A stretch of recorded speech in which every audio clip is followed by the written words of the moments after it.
Fala, meus queridos! Seja muito bem-vinda, seja muito bem-vindo. Está começando mais um Roots Podcast, o seu podcast agro. Este que é o episódio de número 18. Eu sou o Douglas e aqui ao meu lado o meu irmão e agro-host Ismael Andrade. Fala, meu povo do agro, tudo bem com vocês? Um prazer estarmos aqui no episódio de número 18 e hoje o tema é agro, né? Simbora. Mundo agro, universo agro. E para falarmos disso, temos a honra de receber e a gratidão José Luiz Tejon Megido, doutor em educação, palestrante internacional, jornalista, publicitário, professor, escritor, comentarista da Rádio Eldorado, colunista do Estadão Online e âncora do podcast Agroalimento. Também é sócio-diretor da Tejon Communication e Action Internacional e também sócio-diretor da Biomarketing. Tejon, gratidão, muito obrigado e seja bem-vindo ao Roots, viu? Muito obrigado. Um brinde aqui, ó. Um brinde. Roots. Obrigado pelo convite de vocês aí, Douglas, Ismael. Parabéns pela iniciativa, nós precisamos de comunicação, porque realidade é aquilo que a gente percebe, né? E a percepção se cria com a comunicação bem feita, correta. Parabéns a vocês. Muito obrigado, maravilha. Nós que agradecemos, Tejon, com toda certeza esse bate-papo vai ser um bate-papo super engrandecedor.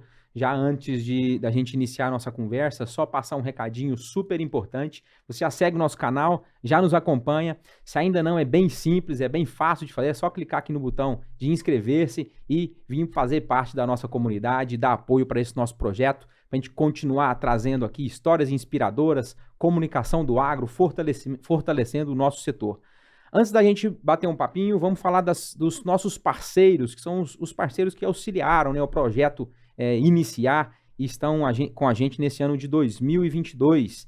Está conosco a Baú. A Baú, que há 37 anos atua no mercado agro brasileiro, sendo especialista na produção dos mais nobres cafés que o Cerrado há de produzir, com bastante sustentabilidade, humanização, mesclando, né, as tradições com a modernidade. A Baú é referência em vários mercados do exterior e também estão presentes no mercado interno, nas cafeterias de mais alto padrão do Brasil. Ficou curioso? Posiciona o seu celular no QR Code, você vai cair direto nas páginas deles. Um abraço, Baú! Maravilha! SCL Agro, novos tempos, novas soluções. A escala nutrição animal evoluiu para a SCL Agro, com a mesma qualidade, buscando ainda mais o sucesso dos seus clientes, oferecendo soluções completas para o agronegócio. A escala nutrição animal evoluiu sem abrir mão da parceria que você já conhece, tudo isso pensando em um futuro melhor para todos. Evoluir sempre, essa é a cultura da SCL Agro. Conheça essa evolução acessando aí o QR Code que está na sua tela, viu? Cultura Agromais. A Cultura Agromais é uma empresa com soluções agronômicas, financeiras e tecnológicas para as nossas lavouras. Tem como lema entender, acompanhar e entregar o que há de melhor ao produtor, né? Que é o nosso grande ator do agro.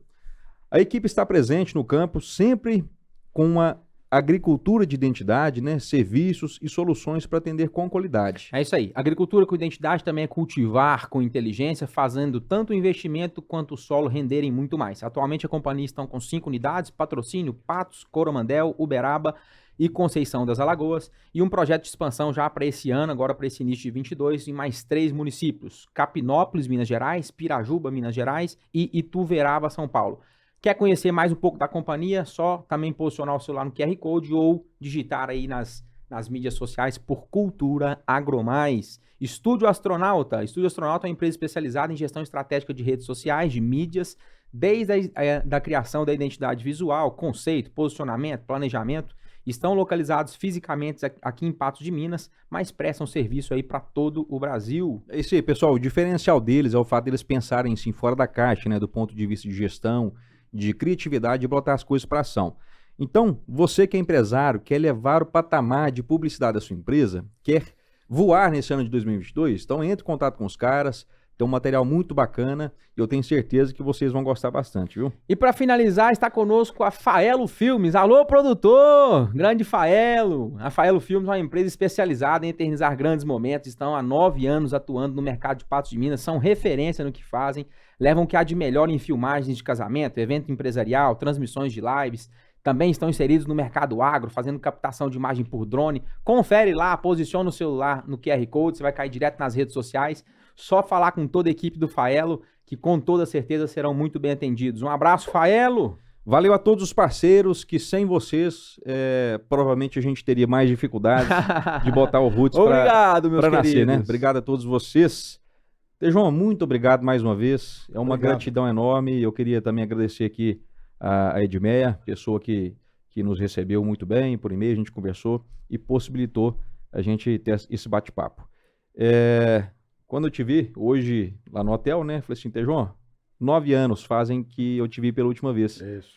E é muito bacana lembrar que há 9 anos atrás eu tive a oportunidade de estar num grupo seleto de uma corporação onde o senhor estava lá palestrando sobre, no momento, acho que foi no ano que foi lançado o livro O Código da Superação, se eu não me engano. Sim. Acho que foi por ali. Uhum. E naquele momento mexeu muito a mim e todos que estavam ali a história de vida, de superação, né? E eu queria começar por aí. Tá certo. Quem que é José Luiz Tejão Megido? História de vida, superação, e a gente vai adentrando ao agro aí, né, Muito irmão? bom.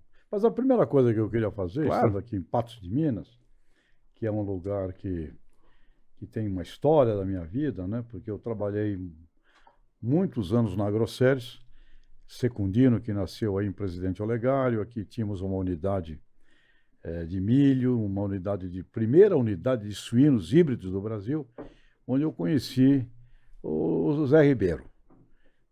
Grande Zé Ribeiro. Conhecendo o Zé Ribeiro, tivemos aqui muitas coisas juntos, quando o Zé Ribeiro aqui era, aliás, uma belíssima organização da Festa do Milho, né? Uhum. E a gente vinha para cá, eu representando a Agroceres e o Zé, e então tive o prazer de conhecer profundamente o Zé e os desafios, né? Como vocês estão propondo falar de superação, os desafios. E é muito interessante, voltando no tempo a Agroceres PIC, a PIC, né? Pig Improvement Company, que o Zé Ribeiro era o responsável por essa primeira unidade de suínos híbridos no Brasil. Vai aqui o primeiro recado sobre superação. Pergunto aqui aos nossos amigos hoje, de todo o agronegócio, né? Naquela época, alguém queria suíno híbrido no Brasil? Ninguém.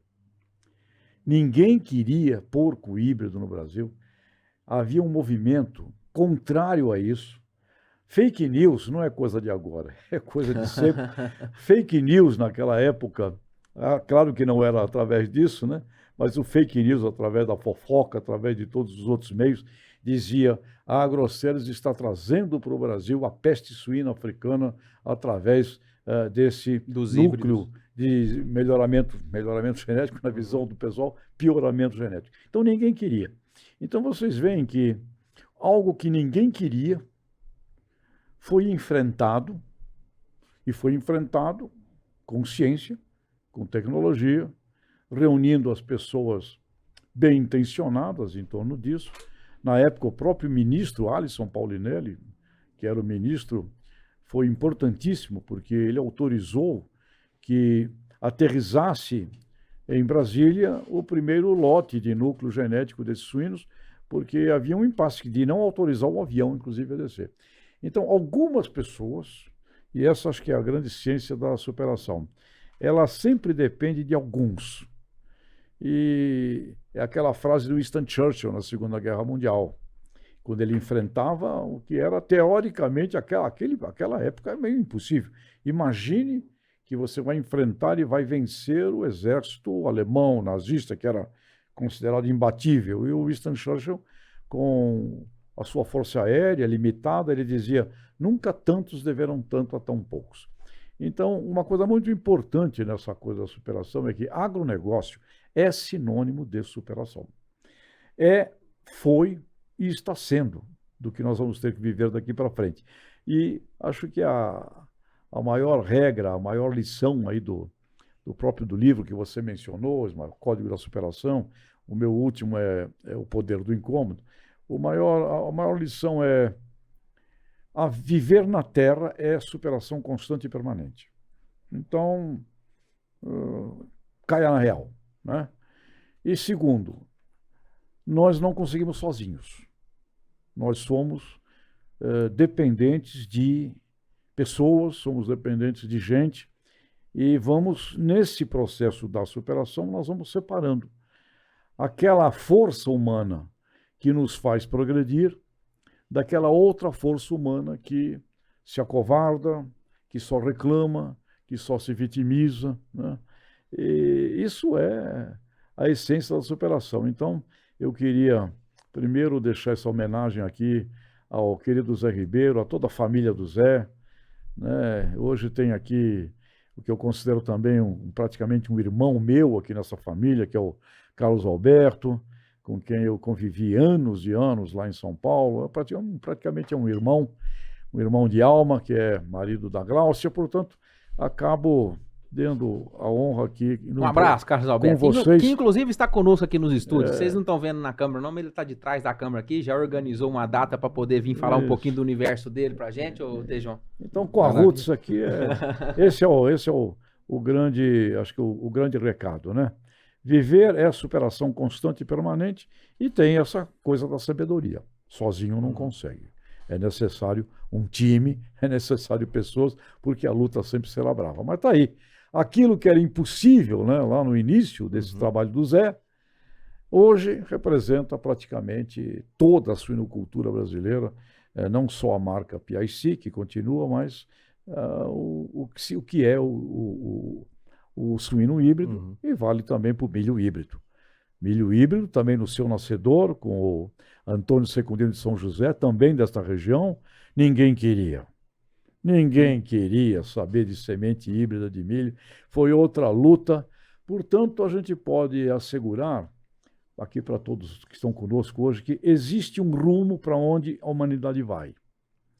O rumo da evolução, como bem aqui patrocinadores de vocês mencionaram aí no texto, a evolução, o descobrimento da ciência, a ética, no caso do agronegócio, cada vez mais a preocupação com a cidadania, com qualidade, com saúde, com isso tudo é um rumo para onde a humanidade vai. E ela não vai fácil. Ela vai através de trancos e barrancos. E nós estamos num agora que muda o mundo, né? Que é essa guerra da Rússia com relação à Ucrânia.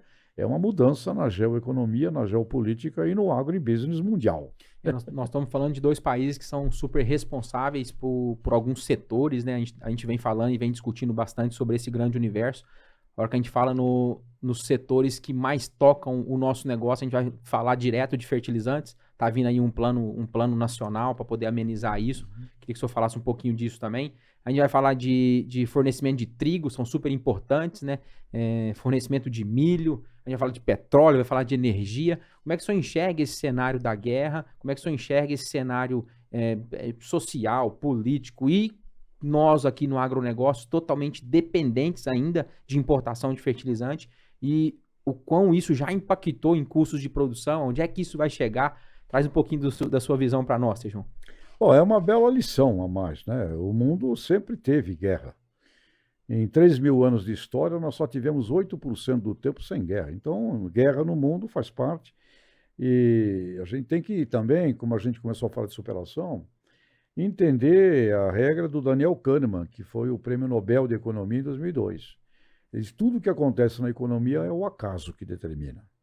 Então, ninguém previu Covid, ninguém previu que o Putin ia invadir a Ucrânia, né? Que tivesse lá os conflitos, os confrontos, etc., escaramuças, mas ninguém imaginou isso. Ao acontecer, o que não é novo, não é novidade acontecer, nos dá uma grande lição. Acho que é a lição principal para o Brasil, e acho que nós temos que tirar disso lições. Planejamento estratégico. É inadmissível, quando você olha à luz da razão, você tem um país que é hoje o quarto maior produtor de grãos do mundo, cujo alimento da semente, o alimento do solo, você depende de 90% de importação. Quando você olha isso, mas é piada isso aí. Né? Isso não existe. Uma coisa que na sua casa você não ia admitir. Caramba, peraí, vamos ver isso aí. Né? E não é só no caso do fertilizante, vocês conhecem muito bem. Nós também abandonamos os princípios ativos, também dos produtos químicos defensivos. Outra coisa importante, né, a genética, nós temos que ter genética desenvolvida dentro de cada realidade, de cada bioma brasileiro, então atenção com a genética. E também não temos um programa de irrigação, nós não temos um programa de armazenagem. Então você é um país que cresceu graças ao empreendedorismo de pessoas, como as que a gente tem nesta região, crescemos graças à ciência, também de alguns que foram estudar lá fora, tropicalizaram o conhecimento, a Embrapa, o Ministério da Agricultura, que tem ótimos técnicos, empreendedores, as nossas universidades, que são muito boas. A gente tem aqui no Brasil a Exalc, que é considerada a 4ª melhor universidade de ciências agrárias do planeta Terra, e outras em volta, né, que são extraordinárias. Então nós temos aqui um grupo humano que mesmo com toda a ausência de planejamento, conseguiu nos levar. Eu me lembro quando iniciei minha atividade no agro, eu hoje estou com 45 anos de experiência dentro do agro. Eu comecei em 1977 na Jacto, trabalhando na Máquinas Agrícolas Jacto. A produção do Brasil era 35 milhões de toneladas de grãos. Nós hoje estamos com 260, 270, depende aí. Ok, um crescimento interessante, crescemos em frutas, na área de proteína animal, como nos desenvolvemos.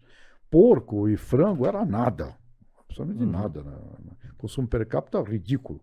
Então nós crescemos em muitas coisas com agroindústrias que apareceram. Então eu fico imaginando, né? Tudo isso aconteceu sem um planejamento estratégico. Imagine com um planejamento estratégico onde nós não estaríamos. E daqui para frente, acho que a grande lição é essa, você tem que ter planejamento estratégico. O caso de fertilizantes, como diz o Saint-Exupéry, aquele que escreveu lá O Pequeno Príncipe, a evolução humana não entra pela porta principal da casa, ela entra através de um rombo no teto. É uma porrada bem grande que tu leva, e vem esse tema agora de fertilizantes. Que tem que ser discutido de ontem para hoje. Né? E você tem que fazer a curtíssimo prazo. Bom, o que acontece? Graças a Deus e a algumas pessoas, nós temos conhecimento. Então, eu acabei de conversar esses dias profundamente com a Embrapa Solos. Conversei lá com o Zé Carlos Polidoro, que é um cara que há 25, 30 anos trabalha desenvolvendo planos de fertilizantes que nunca são realizados. Essas pessoas estão lá e sabem tudo. Conversei com a Embrapa Meio Ambiente e para me assegurar de que nesse plano que vai ser apresentado, né, está sendo apresentado ao Brasil, não existe nenhuma mistura do assunto de terras indígenas, porque isso é outro tema tóxico, complicado, e ele não tem nada que aparecer nesse assunto. Não tem nada a ver um assunto com o outro. Nada a ver. E o pessoal que realizou o plano, Embrapa Solos, Embrapa Meio Ambiente, Ministério da Agricultura, não existe nesse plano nada que envolva assunto de terra indígena. Então, portanto, por favor, até nos ajude. E é o que eu estou procurando fazer nas minhas mídias e deixo isso aqui com vocês também. Maravilha. Não tem o assunto no plano, porque, né? Então, esse plano sai, é um plano de médio e longo prazo, não vai resolver em 1 ano, 2 anos, começará a resolver isso em 3, 4 anos, dependerá de investimentos, mas o Brasil tem toda a condição, e é o que está no plano, imaginando, inclusive, que hoje o Brasil consome 40 milhões de toneladas de fertilizantes, para a nossa realidade. Nós vamos dobrar de tamanho, não há dúvida que nós vamos dobrar de tamanho, nós precisaremos de 80 milhões de toneladas, então, no tempo, o plano objetiva que o Brasil consiga ter uma autossuficiência em minimamente 50% da sua necessidade. E outra coisa em paralelo que vai ocorrer também é muito o mundo dos bioinsumos, o mundo dos biofertilizantes que vão ocorrer. Agora, a pergunta que eu fiz para o pessoal da Embrapa é, tá bom, o plano, graças a Deus, ele vai agora, vai, ok, ele vai. Não vai ficar na gaveta, não, ele vai, muito bem, ele vai. Agora, a curtíssimo prazo, para hoje, o que eu posso fazer hoje? Só uma coisa, aumentar a eficiência do uso. E aí vem outro dado extremamente preocupante, se você olhasse com a racionalidade, vendo o país de cima, 40% do fertilizante é desperdiçado. Na informação que o Zé Carlos Polidoro, da Embrapa Solos, me deu. 40% jogado fora. 40% do que você tira lá das minas de fora, coloca em navio, traz de navio, paga, processa, 40% de desperdício. Então, eles estão criando algo e eu queria que isso fosse algo que nós pudéssemos divulgar muito. A curto prazo é qualidade no uso do fertilizante que a gente vai ter. Primeiro, muito mais caro e segundo, com problema de redução, inclusive, de oferta. Portanto, vai ter que usar com muita precisão. E aí é o que eles estão criando, a caravana Fértil Brasil. É uma caravana que vai passar por 90% das áreas de onde usa fertilizante, de norte a sul, com a Embrapa, com técnicos locais, com o pessoal de escolas. Capacitando, informando. Capacitar, conscientizando, informar e fazer com que esse desperdício de 40% possa diminuir a metade ou baixar. Porque qualquer coisa que a gente consiga de diminuição do desperdício é um impacto gigantesco, primeiro no bolso do agricultor. Primeiro no bolso do próprio produtor e depois na importância da segurança estratégica do Brasil.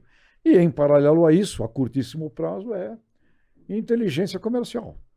Você ir procurar conversar com outros fornecedores, que não seja a Rússia, para você procurar ver se aumenta a vinda de outras fontes, no Canadá, outras fontes. Isso é habilidade de vendas, que, aliás, é um item que eu entendo que a gente precisa crescer muito no Brasil, a competência de vendas. Não só venda do agronegócio brasileiro para o mundo, mas nessas relações. Nessas relações aí, como por exemplo agora, nós temos que conquistar a preferência de outras fontes fornecedoras para substituir os cerca de 20%, 22% do fertilizante que a gente tem da Rússia. Que mesmo querendo vender, vamos dizer isso, tem problema de logística, os navios não estão indo lá, então mesmo... A rota está complicada. Você tem um problema muito sério e essa encrenca, eu acho que ela vai continuar, eu entendo.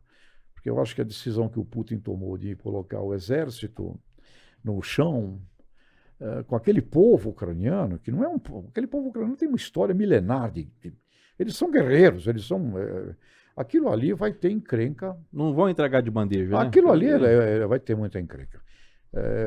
Milênios de conflitos, esse pessoal que passou pela Segunda Guerra Mundial, um sofrimento imenso. Então aquilo ali não se resolve como resolveria em outros lugares. É um assunto sério que eu acho que vai ficar ali meio incrustado. E agora com as sanções e tudo. Ou seja, temos então, por esse lado, e que isto nos sirva de lição e que nos permita fazer doravante um planejamento estratégico, no mínimo, das 20 principais cadeias produtivas do Brasil. Você vê coisas mais simples até. Nós somos hoje o maior produtor de soja do mundo, né? Somos hoje um produtor que passou a ser de uma importância gigantesca no milho. Mas tem, o ano passado, frango morreu de fome. Então, como é que pode você ter uma atividade de proteína animal com a propensão de ser o grande fornecedor do mundo e você também tem um problema de comida para os animais? Dentro do mesmo país. Dentro do mesmo país. Então, quando você olha isso, você vê, caramba, é só oportunidade. Então, essa acho que é o grande conselho aqui, não só para os nossos agricultores, mas para os estrategistas, agora um ano de eleição, para todo mundo que vem aí com programa para a eleição, que coloque no seu programa de eleição uma palavra-chave para mim, é planejamento estratégico de, no mínimo, 20 cadeias produtivas do Brasil, envolvendo desde a área da ciência até a área de abordagem de consumidores finais brasileiros e estrangeiros, fora do país, um planejamento estratégico. E que a gente pudesse ter nesse plano metas. O do fertilizante está posto. Que isso nos inspire. Meta com relação ao problema químico, metas com relação à genética, metas com relação à irrigação, à armazenagem, a seguro, metas com relação a quanto que eu quero ter para vender para o mundo de frango, quanto eu quero ter para vender para o mundo de suíno, de peixe, que tende a crescer extraordinariamente. Quanto eu preciso ter de milho no Brasil? Quanto eu tenho que ter de soja? Meta, volume. Como nós aqui numa empresa, qualquer um que tem uma empresa, Você assume como presidente de uma empresa. Primeira coisa, é bom, quanto que eu vou vender? Tu não vai dizer que, eu não sei, não sei. Aí vendeu 100. Qual é a meta para o ano que vem? 120. Qual é a meta para o Brasil de negócios em cima do agribusiness, do agronegócio, que é algo real, que nós conquistamos, que nós sabemos e podemos fazer. Então, não estamos falando de uma coisa ilusória, ou de uma coisa que vai depender não sei de quem. É fato, né? É fato. E sabemos, e conhecemos. Então, qual é a meta de milho, qual é a meta de soja, qual é a meta de frutas, qual é a meta agroindustrial? Nós temos algumas marcas, mas pouquíssimas, lá no Oriente Médio, a marca Sadia, o pessoal associa frango, Seara, Sadia, mas nós não temos marcas percebidas fora do Brasil. O Brasil, por exemplo, é um fornecedor espetacular de proteína animal para a China. Nós fizemos uma pesquisa, a meu pedido, uma empresa europeia fez, avaliando qual é a percepção da proteína animal brasileira na China. Nós somos importantíssimos como fornecedores. Não tem percepção. Não. E o que é carne legal para você? A carne legal é que vem da Itália. A carne legal é que é da Austrália. Ou seja, a gente tem um tremendo de um produto e ele não é percebido.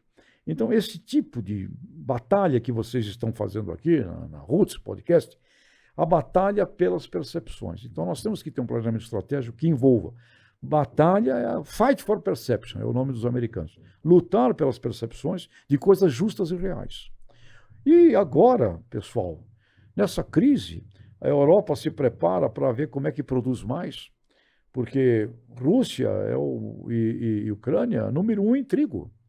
E aqui vai uma provocação para vocês todos aqui do Cerrado.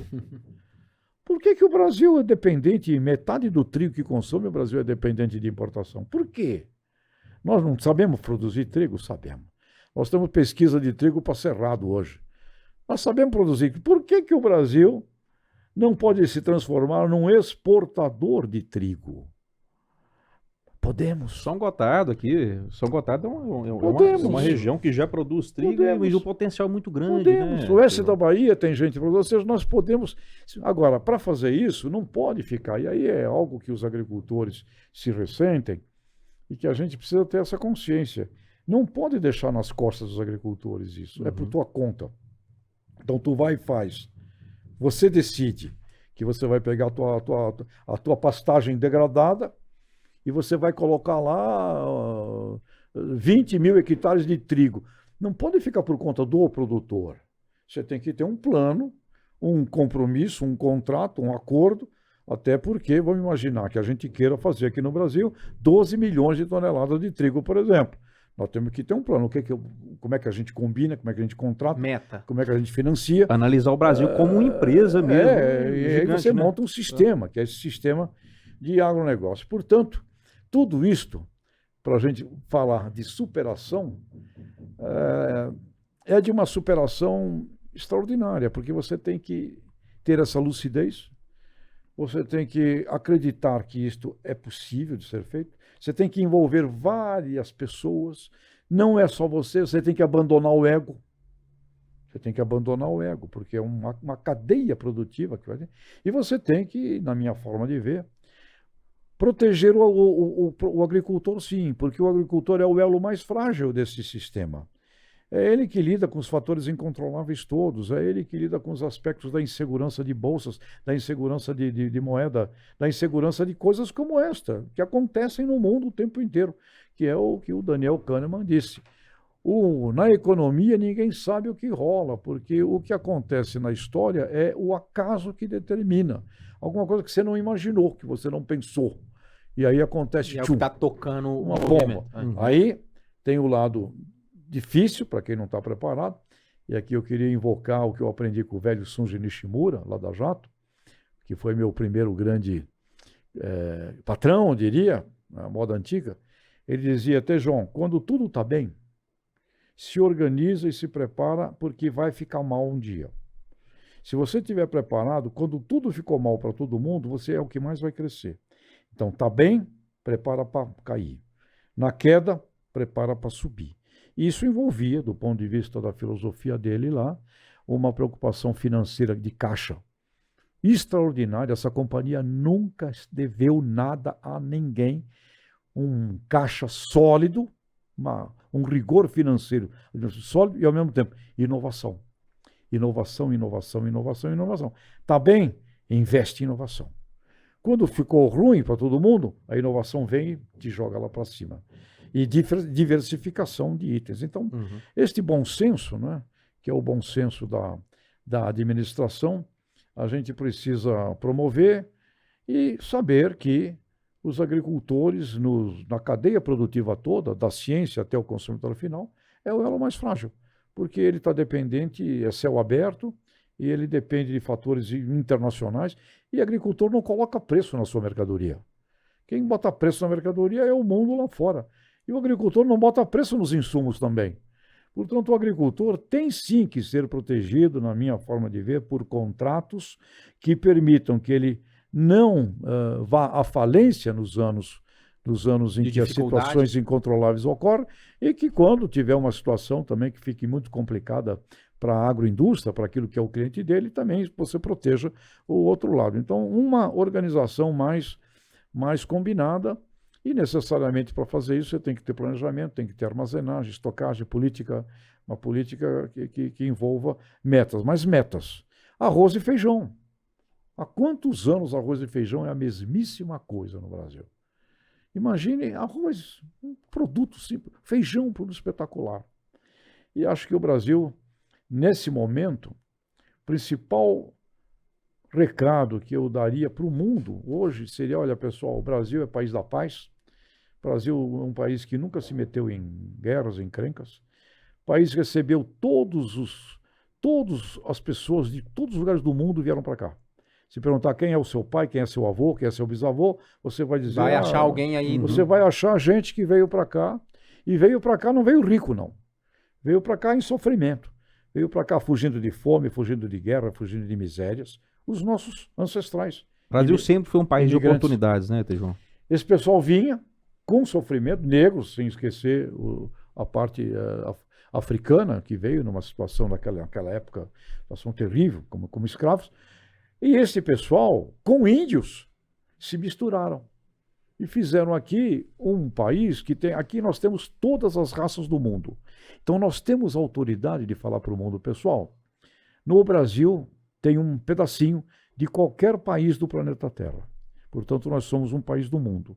E nossa missão agora é segurança agroalimentar do planeta. Nós somos efetivamente a potência agroalimentar do mundo. E, ao mesmo tempo, inteligentemente, nós temos conhecimento, nós somos também uma potência agroambiental do mundo, como a própria ministra tem repetido.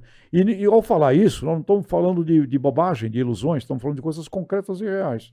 Então imagine, o Brasil, por que não uma meta de 500 milhões de toneladas de grãos? Aí.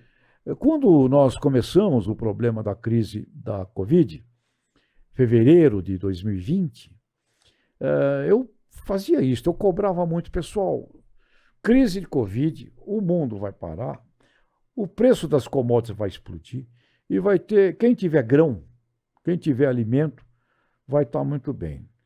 Vamos fazer um planejamento estratégico, era fevereiro de 2020, para a gente objetivar, no mínimo, em 2 anos, 300 milhões de toneladas de grão. Vamos investir no produtor, vamos investir em política que... Investir em uma política que permitisse o seguinte, nós temos no Brasil, vocês sabem, mais de 100 milhões de hectares de pastagem degradada. É gente que tem lá uma área e não faz nada, e nem boi. E você pode produzir ali sem tirar uma árvore. Você nem entra nas questões essas ambientais, de Amazônia, essas encrencas. E você tem no Brasil 4 milhões de produtores rurais que vivem em situação de miséria.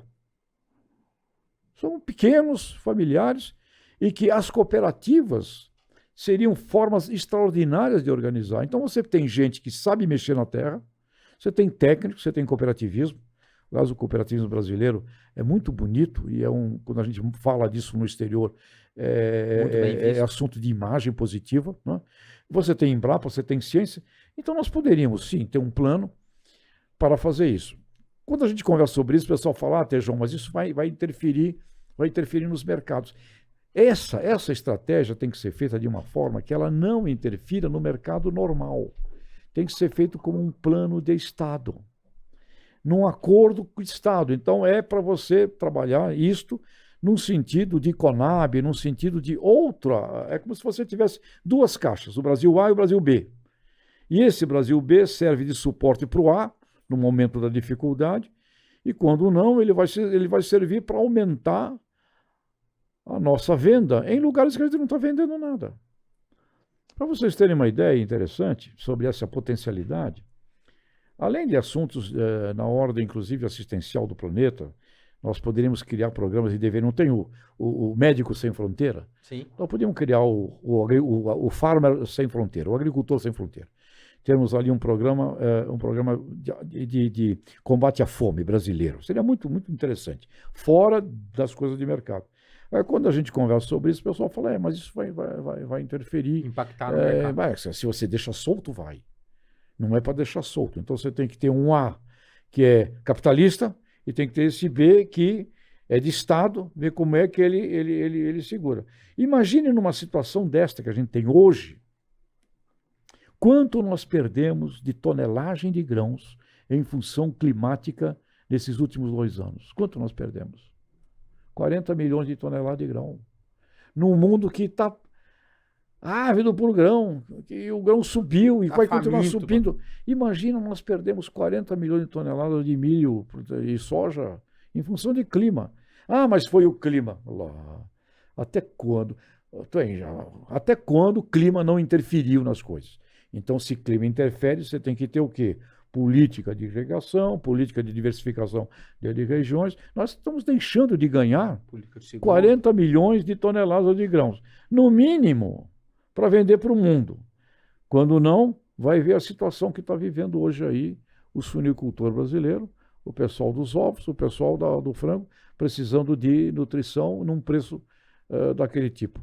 Então, num momento dessa, quando se fala em subsidiar a gasolina, subsidiar as coisas, num momento desse, se você tem estoque, você pega e esse estoque, produtor de suíno, tem uma quantidade para você continuar produzindo competitivamente carne de porco, para vender não só para a população brasileira, mas para o mundo.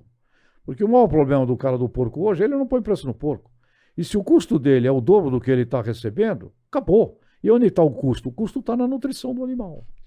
Então, esse tipo de coisa é o que eu mais sinto como sendo a grande lição para esse momento.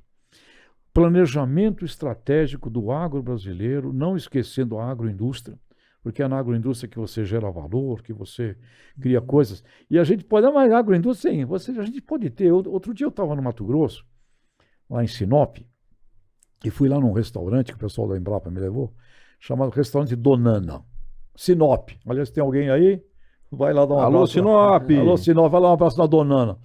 Aí ele chegou lá, eu cheguei lá e tal. Eu sei que é algum suco. Eu falei, que sucos você tem? Temos de laranja e temos de jabuticaba. Jabuticaba? Suco de jabuticaba? É jabuticaba. No mínimo incomum, né? Jabuticaba, suco. Então eu quero experimentar. Pessoal, eu nunca na minha vida tomei um suco mais gostoso do que aquele suco de jabuticaba. Olha só. Da Donana. E aí eu fiquei curioso. Como é que vocês estão fazendo esse suco? E aí tem um mini sisteminha de agronegócio. Tem o produtor que está fazendo uma jabuticaba, não é qualquer uma, ele colhe, também não é qualquer jabuticaba, que tem selecionada. Uma seleção, ele processa aquilo, também tem uma forma de processar, que se processar errado não dá aquilo lá, e ele faz aquilo ali faz uma polpa lá. Uma polpa, ele faz aquilo numa micro agroindústriazinha, com o produtor que ele conhece e com o distribuidor, que é a Donana, vendendo no restaurante. Eu fiquei, imagine Coca-Cola produzindo no planeta uma coisa como essa aqui. Então, a gente tem oportunidades do A do abacate ao Z do zebu, incluindo a jabuticaba. Uhum. Este olhar é o olhar que eu acho que pode ser a grande oportunidade para o Brasil. E como você começou com o assunto da superação, isso, eu mencionei Zé Ribeiro, mencionei o porco que ninguém queria, o secundino que ninguém queria milho híbrido. Outro dia eu estava conversando com o pessoal da banana, para dar um exemplo. Ah, nós não exportamos banana, a gente não exporta quase banana, e a banana brasileira é a mais gostosa do mundo, né? Não exporta banana. Aí eu falei lá nas minhas mídias, pessoal, caramba, a gente não exporta banana. Aí me liga um camarada do Ceará. João, você disse aí que ninguém exporta banana? Eu exporto banana. Eu falei, mas onde você está? Eu estou no Ceará aqui, eu tenho uma atividade de bananicultura e eu exporto banana. Mas, cara, a turma falou que ninguém exporta, né? Eu exporto sim e tal, e me contou como é que ele trabalha, etc. E tal. Aí eu reclamei com a turma lá da Câmara da Banana. Pera, vocês me fizeram errar, vocês me falaram que ninguém exporta e o Recebi uma ligação. do Edson Brock, lá do Ceará, dizendo que ele exporta. Aí vem a coisa, mas é o Brock. O que tem é o Brock? O Brock trabalhou lá em Amsterdã, ele trabalhou lá em Roterdã, então ele conhece. Ele conhece o mercado. Ele conhece o mercado, as relações. Então é isso. Quer dizer, se um cara consegue fazer, por que todos os outros não fazem? E aí, segredo máximo da superação. Presta atenção no Brock. Não presta atenção no cara que não faz. Exatamente. Então, o grande segredo da vida é você educar um filho, uma criança, e aqui vai a mensagem para todo esse tema da superação, presta atenção naquele ser humano que evolui. Olha para ele, imita ele. Nós estivemos outro dia aqui, aliás, um programa genial aqui, que a Alma Energia está participando com a MWM, que é outra coisa que vai explodir, fantástica, vai explodir no bom sentido, que é biogás, biometano, biodigestor. E nós fomos aqui numa propriedade aqui perto. Só para contextualizar, o Cláudio esteve aqui com a gente e ele falou isso. O Claudinho falou isso aí. Muito sobre isso. É fascinante isso. Aliás, é outra oportunidade. O produtor vai produzir energia, gás para eletricidade e biometano para movimentar os veículos. Então nós visitamos aqui uma família aqui perto que tem lá biodigestor e ao visitá-los eles nos mostraram que ao fazer isso eles simplesmente, com o biofertilizante originado daquele biodigestor, eles têm uma atividade de lavoura em volta simplesmente fantástica. Então, você começa a ver coisas assim, como essa, de gente que faz. Aí eu perguntei para eles, vocês fizeram aqui um dia de campo? Fizemos um dia de campo. Convidaram, quantos vizinhos vocês têm? Uns 100 vizinhos. É uma propriedade pequena, né? Um pessoal pequeno. Uns 100 vizinhos. Eu perguntei dos vizinhos, quantos vieram ver e quantos disseram, caramba, que legal. Não, como é que faz? Eu vou querer fazer igual. Quantos? 3. E o resto? O resto acha que não dá, some. Então, segredo da superação. Você tem alguém que está fazendo, na mesma circunstância que você está vivendo, com as mesmas dificuldades que você tem, e ele faz. E você tem vizinhos do lado que podem imitá-lo e não fazem. Então, a grande dificuldade da superação, queridas amigas e amigos aqui do Roots, não é a tecnologia, não é você ter Sebrae à disposição ou Sescop nas cooperativas, que diz como é que faz, não é o capital, não é fundos, não é nada. A grande dificuldade é a pessoa que quer, que tenha vontade. Tem uma frase sua que está no Código da Superação, eu anotei aqui, ó. Todo homem valente molda a sua sorte. Toda pessoa é obra das suas próprias mãos. E nesse livro você fala muito sobre distração, você fala muito sobre perder foco, você fala muito sobre... É exatamente o que você está contextualizando, né? O foco. Se nós tivermos no Brasil o foco da missão brasileira e da vocação brasileira, que está aprovada, nós temos outras áreas aliás, quando a gente fala também de turismo, né, o Brasil é um potencial de turismo maravilhoso, inclusive um potencial rural, um potencial agro, também um potencial ambiental, ecológico. O Brasil, imagina os biomas brasileiros, que você não pode fazer de tudo. Enfim, o Brasil tem várias coisas. Agora, o agronegócio, ele é de raiz efetiva, né? Assim como mineração é um patrimônio efetivo, petróleo é um patrimônio efetivo, como é o caso da Rússia, etc. Mas o Brasil tem, além de mineração, o Brasil tem petróleo também, mas o Brasil tem um terceiro poder. Aprendeu a fazer agropecuária. Aprendeu a fazer agroindústrias competitivas. O Brasil aprendeu, então ele criou, o brasileiro criou poder legítimo de raiz que não havia. Vocês aqui são jovens, né?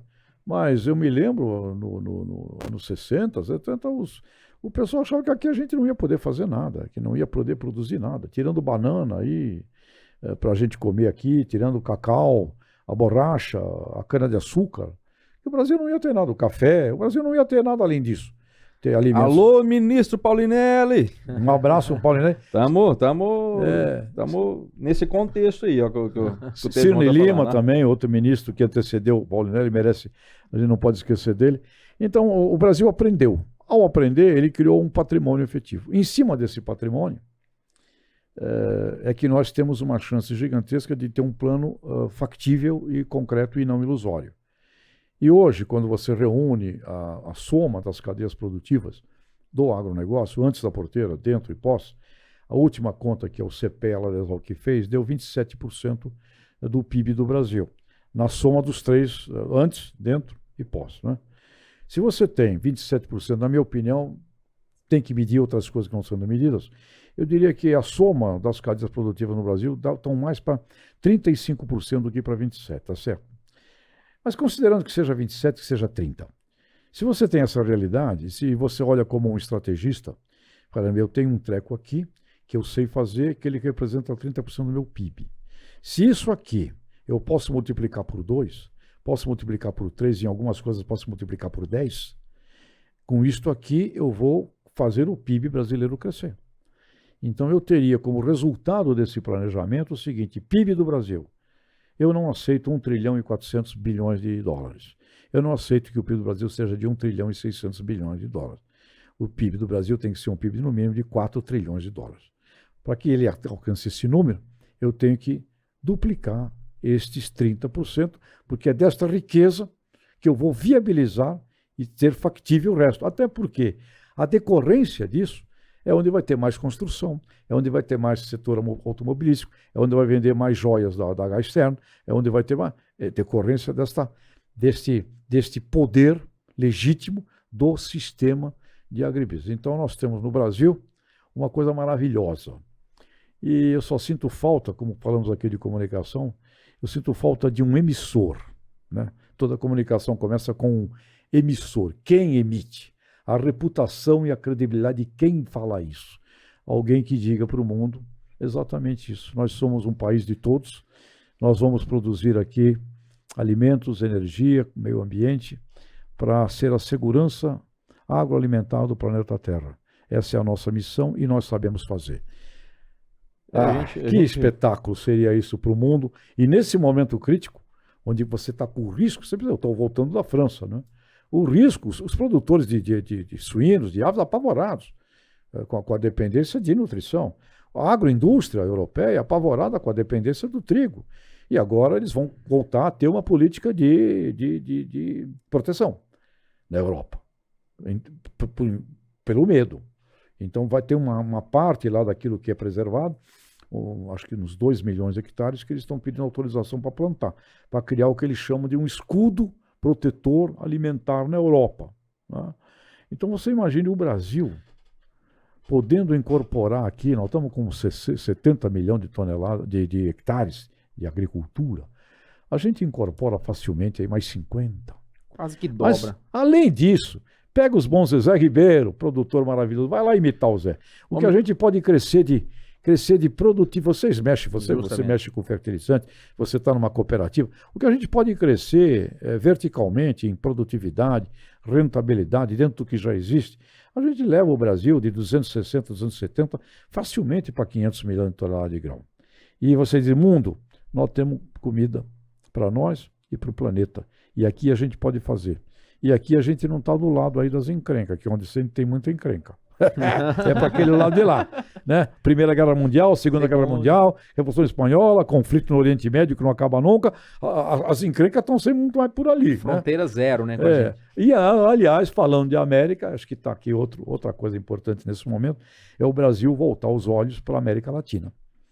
Acho que nós temos e precisamos ter vínculos muito mais profundos com a América, essa que nos cerca aqui, que a gente olha sempre para o outro ali. E aqui do lado temos aqui uma população gigantesca, latino-americanos, e uma possibilidade gigantesca de fazer negócio. de fazer negócio. Justamente. A gente fica, Nossos irmãos eu aqui. fico com, você traz tanta informação, a cabeça fica pipocando aqui, ô Tejão, eu fico pensando aqui na grande potencialidade que a gente tem. A gente já recebeu aqui convidado falando exclusivo da parte de carne, o tanto que a gente tem de potencial para crescer. A hora que a gente pega a média de produção de carne nas propriedades, uma média baixíssima, o produtor ainda não enxerga lá tratar as pastagens como culturas, então a gente tem uma baita potencialidade de produção. A hora que a gente pega todas as médias, a gente enxerga um cenário onde a gente ainda tem muita oportunidade. Tem um dado que traz pra gente que 67% das terras brasileiras são preservadas. Na Europa, 19%, Estados Unidos, 19%. Dentro desse universo de preservação, a gente pode ainda aumentar as nossas produções sem desmatar nenhuma árvore. Você traz aqui o dado das nossas pastagens degradadas. A nossa potencialidade é grande demais. Na individualidade, o produtor ele tem muita capacidade. Eu fico pensando, e aqui vem um questionamento, Tejão. A gente sabe que quanto mais governo, quanto maior a interferência, às vezes a gente começa a desandar um pouco da coisa empresarial. E aqui você está trazendo uma proposta de ter um plano estratégico governamental, de ter a mão no governo para a gente poder crescer.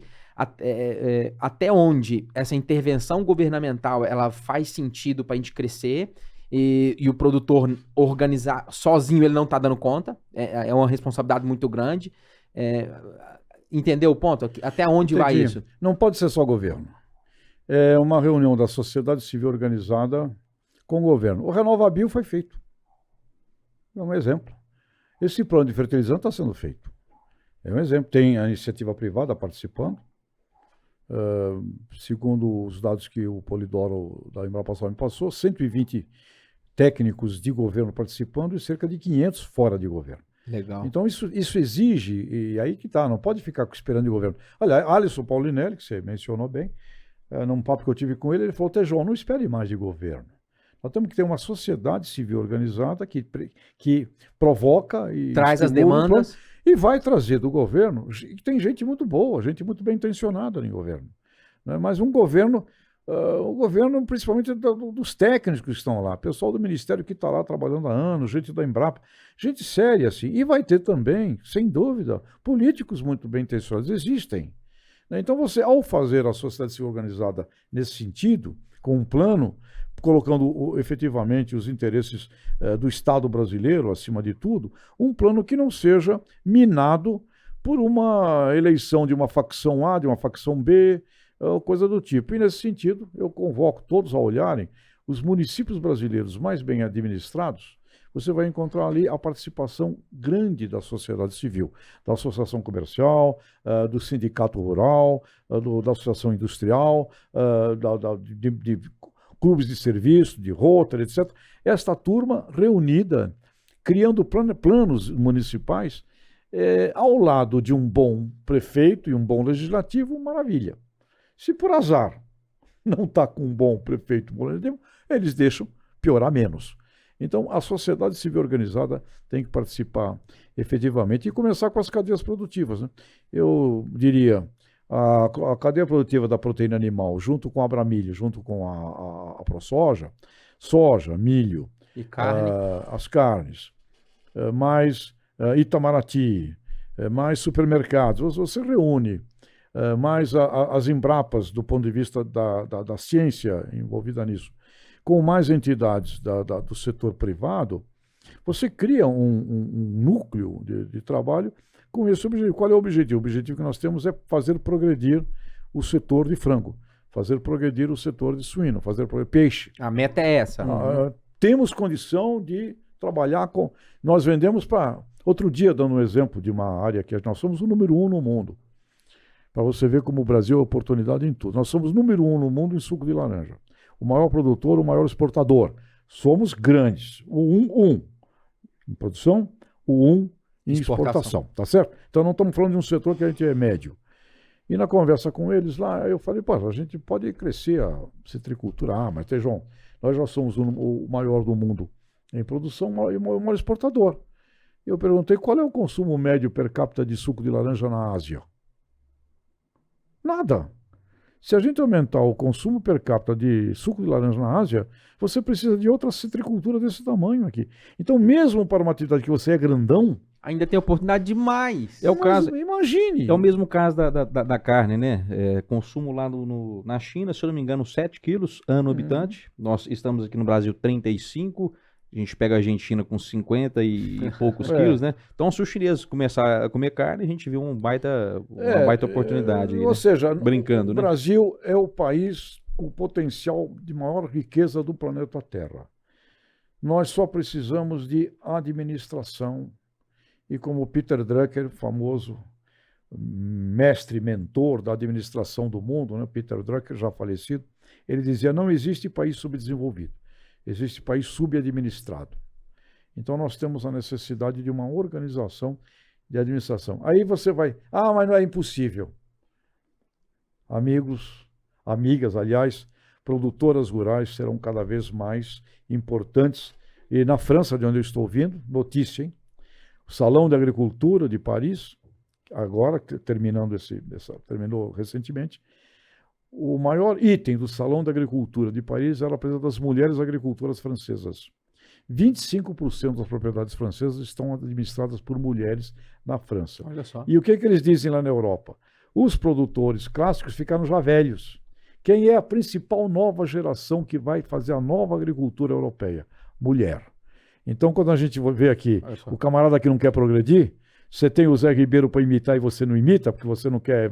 Quem vai fazer isso? Aquela propriedade pode não ser mais daquela pessoa. Ele pode perder.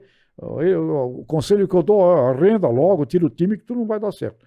Mas quem vai estar tocando aquilo? Muito provavelmente uma mulher, uma sucessora, uma filha e o jovem, a juventude. E a gente começa a ver algo lá fora e começa a ver aqui também. Jovens voltando para a atividade da gestão da fazenda, porque ela ficou uma gestão que não é mais aquilo dos nossos tempos. É uma gestão transada com softwares, com tecnologias. Portanto, a juventude e as mulheres significarão aquele recurso humano que vai substituir o produtor que não quer evoluir. Portanto, bem-vindas mulheres e bem-vindo aqui a juventude. Mas é isso. Maravilha. Tá muito bacana. Esse link que a gente está fazendo aqui do livro aqui do José Luiz Tejon, prefácio do maestro João Carlos Martins, O Código da Superação, um livro de 2013, né, Tejon? Tem aqui um novo. Esse é o novo. Esse aqui de 2013, eu inclusive aqui, Tejon, dá para fazer uma renovação de dedicatória, não dá? Uma atualização, né? Então a gente está fazendo um link aqui da superação, né? A história, eu acho que não, vale a pena ler esse livro aqui do Tejon. E o ser humano, ele passa por desafios, passa por provações a vida inteira. E quando a gente fala de desafios, a gente fala de oportunidades. É verdade. E quando a gente fala de oportunidades, a gente fala de superação. E não termina por aí, né? Então a gente fazendo esse link com o agro, o produtor brasileiro é extremamente resiliente. Isso. Né? E o que posso dizer aqui para finalizar, já que o tema da superação faz parte da vida, meu último livro é O Poder do Incômodo, né? Ele trata exatamente isso. Aquilo que te incomoda pode te fazer crescer. Aquilo que te incomoda, se você não enfrenta, ele pode te transformar num covarde. E os covardes só ficam olhando outros covardes. Então, o incômodo da vida, o incômodo da tecnologia, o incômodo de ter que fazer plano ABC+, é um incômodo todo esse que vocês aqui no agro conhecem muito bem, incomoda. Esse incômodo é o que te faz progredir, se você o enfrenta. Né? Dá luz para ele. Se você tira o foco dele e você se acovarda, você se esconde dele. Ao se esconder dele, você deixa de prosperar. Então, queria só terminar, porque vocês sabem, eu tive uma queimadura grave no rosto, né? Com 4 anos de idade. E o pessoal hoje me pergunta, Tejon, se você tivesse que voltasse no tempo e você pudesse, porque um segundo a mais, um segundo muda a vida, né? Um segundo, os acasos. Um segundo para lá, entrou por aquela porta, muda. Se você voltasse no tempo, você mudaria aquele momento daquele acidente, foi a cera fervente que atingiu o rosto? Foi cera com gasolina? Então eu falei, olha, se pensasse assim, nas dores e tal, não era nada agradável. Porém, eu voltaria ao mesmo destino. Depois Porque- que tudo passou, a Porque história com da vida. esse destino eu me transformei em quem eu sou. Eu não sei se sem esse destino eu teria aprendido o que eu aprendi. Então eu agradeço. Agora, esse tipo de coisa eu acho que é o grande desafio quando fala da superação humana, porque incomoda. E aí vai tudo depender de como você edita o teu cérebro. O cérebro é um hardware poderosíssimo, um computador poderosíssimo, que tem intuições, feelings, imaginações, essa coisa aqui. Agora, ele funciona dependendo da programação. Conforme a programação, este cérebro é criativo, inovativo, e pode transformar situações de sofrimento em situações de aprendizado e de felicidade. Conforme a programação do cérebro, não, né? Então eu me recordo uma vez, e eu só coloco nos livros, está aqui à disposição, eu coloco os exemplos extraordinários de aprendizados que tive com todo esse processo da minha vida. Mas outro dia, conversando, inclusive, com o Carlos Alberto Carlão, que é o dirigente hoje da Alma Café, está lá na Energia, eu me lembro de um momento, numa palestra, em que eu fazendo a palestra, uma pessoa, na hora do bate-papo, uma pessoa levanta e fala, mas Tejon, tu só conta história bonita. Tu só tem aí história legal, coisa de tudo que deu certo e tal. Ele me provocou com isso. Cadê os pepinos? Ele me provocou. Eu falei, escuta, você quer que eu conte histórias desgraçadas, histórias difíceis? Eu vou dar 10 minutos para você de história difícil. Eu não te contei, mas eu falei, alguém tem um isqueiro aí? Um isqueiro. Estende tua mão. Quer experimentar como é que é o sentimento do fogo? Você quer? Você topa? Começa por aí. Só 10 minutinhos. Começa por aí. Então, por que aconteceu aquele acidente? Você quer que eu conte a estupidez? Você quer que eu fale das raivas, dos ódios, dos hospitais públicos? Você quer que eu conte toda essa porcaria? E eu ia contando e falando. Eu fiquei Aquele realmente... sentimento. Porque eu estava lá dizendo exatamente para as pessoas que eu estou falando aqui, e tem um camarada que quer a desgraça que não deixa progredir. Eu falei, eu tenho desgraças. Eu tenho uma história imensa de desgraça. Mas se eu tivesse editado na minha cabeça essa desgraça, eu não estaria aqui. Maravilha. Eu não teria feito isso aqui. Eu não teria entrado na Jato, eu não teria trabalhado na Grosseira, eu não teria conhecido o Zé Ribeiro, eu não teria me transformado nesse cara aí que as pessoas dizem que é ótimo no agribusiness, eu não teria estudado em Harvard, eu não estaria dando aula na França. Se eu tivesse editado o que você me pede, eu não estaria aqui. Eu estaria revoltado, xingando o mundo, destruindo tudo ao meu redor.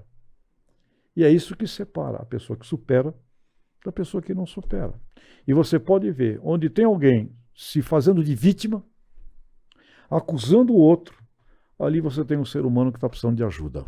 Maravilha, maravilha. Eu queria quebrar o protocolo aqui. Só pega os mimos que a gente trouxe Pois é. pro Tejon, que a gente já vai entregando pra ele aqui já. Antes disso, queria quebrar o protocolo aqui. Eu senti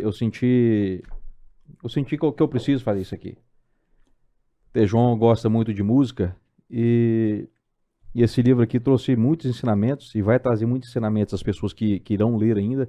E quando a gente fala de superação, né, dos desafios que a vida coloca na vida da gente todos os dias, a gente percebe que nós mesmos somos os donos, né, do nosso destino. Nós que temos o livre-arbítrio de fazer. Então, me permite, já que você gosta de uma música, eu quero tocar um trecho da música. Simbora! Pode ser? Lá vem o violeiro. Vamos ver que surpresa é essa aí, maravilhosa, hein? É a primeira vez aqui que eu trago a viola no Russo. Se é a que está no livro aí que eu mencionei, é uma maravilha. A dedicatória, É, a dedicatória do Tejon tá aqui, ó. Viva a viola. Tá aqui, ó. A minha praia não é o rock, apesar de eu apreciar boas músicas. Foca no violeiro, diretor. Mas Olha aqui, aí, olha aqui aí. uma viola, Tejon, aqui uma viola. E aqui, eu lembro que no momento eu até te contei que eu apreciava muito a viola. Naquele momento você falou muito da sua paixão pela música. Você falou assim, viva a viola, sucesso, Tejon. Isso mesmo. E tem um trecho de uma música aqui muito bacana. Se você já conhece essa música, esse trecho, vale a pena entender, né? Vamos lá? Ando devagar, porque já tive pressa, e levo este sorriso, porque já chorei demais. Hoje me sinto mais forte, mais feliz, quem sabe, só levo a certeza de que muito longe eu vou. Estrada eu sou. Faz o dueto aí, Tejão. Conhecer as manhas e as manhãs, o sabor das massas e das maçãs. É preciso amor para poder usar, é preciso paz para poder sorrir, é preciso a chuva para florir. Todo mundo ama um dia, todo mundo chora, um dia a gente chega e no outro vai embora.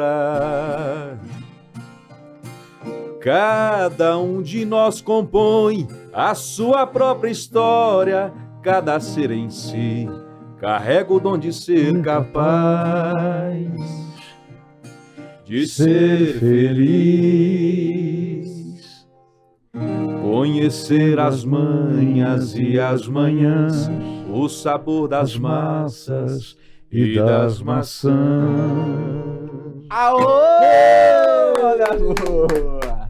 Ei, Almir Sater, querido amigo. Almir e Renato Teixeira foram muito felizes, e é isso aí. Legal. Cada ser humano tem um dom de ser capaz de ser feliz, né, Tejão? Exatamente. Almir Sater. Aliás, quero dar uma mensagem aqui, a turma da música. Eu sinto falta da música folk do Cerrado. Gostaria de estimulá-los aí. Artista, música folk no sentido raiz, não é? Uhum. Do Cerrado. Da Amazônia tem, lá dos Pampas tem, Nordeste tem, o Pantanal. Qual é o... Cadê a identidade? Qual é a música folk do Cerrado? Depois vocês descobrem e me mandam aí. É uma curiosidade que eu tenho. É um roots, né? É um estilo roots, então, né? Que manja desse... Tejão, muito obrigado. Aqui tem um kit de presentes. Esse primeiro aqui é o Opa. pessoal da Baú que tá te mandando um cafezinho Opa. especial. Café, ô maravilha. Vê pra nós que café que é esse aí, Tejão. Nossa, que beleza. Obrigado, a turma da Baú. É um Alô. topázio. Genial. E olha, eu quero deixar também o meu último livro aí para vocês. Ah, que legal, Se Tejão. quiserem sortear aí para a turma, O Poder do Encontro. Nós vamos ler Opa! primeiro aqui, viu? Vamos sortear Bom. para a turma que segue a gente, mas a gente vai ler ele primeiro. Vocês ficam dúvida. Tejão, mais um presentinho aqui, um mimo da Obrigado. SCL Agro, um boné, uma caneta e um chaveiro bem bacana. Ótimo. Obrigado, pessoal da SCL. Está no mundo da proteína animal, né? Justamente. E Animal. nós temos aí... E tem um por vinho final- Roots, pra você poder também... Pô, Esse mas é caramba. português. Esse é português, viu? Ô, Personalizado. que maravilha. Isso aqui, olha só, e a turma ainda faz o vinho próprio, hein? Olha que beleza Maravilha. aqui, o vinho Roots. Obrigado, gente. Feijão, eu só tenho que agradecer a sua presença, a sua história, a sua mensagem. Você que está há tantos anos contribuindo para o nosso agronegócio. O nosso propósito aqui enquanto Roots é trazer informação nesse grande universo nosso do agro, trazer histórias inspiradoras. Eu tenho certeza que o senhor contribuiu bastante para esse nosso episódio de hoje. No mais, agradecer bastante. Se o senhor tem alguma mensagem final, o momento é agora. Bom, Douglas, Mael, parabéns. A mensagem é a gente entender que a vida é uma batalha e não pode se acovardar. E temos que ter grandes amigos. Aliás, o maior patrimônio de um ser humano é o capital afetivo. Maravilha. Amigos, amigos, negócios fazem parte, amigos, amigos. Maravilha. Bom demais, gente. Pessoal, gostou desse episódio? Não deixe de comentar, de dar seu like aí, compartilhar nos seus grupos, né? Agro e pessoas que também não estão ligadas ao meio agro, que precisa conhecer esse nosso setor de grande importância para o Brasil. Tá bom? Nos vemos na próxima semana. Um grande abraço. Fiquem todos com Deus. Abraço, Valeu. pessoal. Obrigado.